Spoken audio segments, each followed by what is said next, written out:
جو ایک مسئلے کی طرف مبذول کرانا چاہتا ہوں کہ آج 3 بجے ایبٹ آباد کے اندر تحریک لبیک یا رسول اللہ پاکستان کی طرف سے میلاد النبی کے جلوس کا اہتمام تھا۔ مفتی عمیر الازہری صاحب جو رکن شورا ہیں ان کی قیادت میں تو جلوس چلتا رہا، لیکن جب مغرب کا وقت ہوا تو حکومت کی جانب سے جلوس پر شیرنگ شروع ہوئی،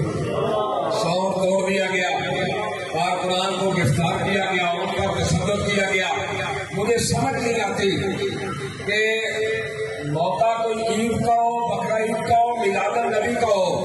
موقع کوئی بھی ہو، یہ ختم نبوت و ناموس رسالت پہ پہرے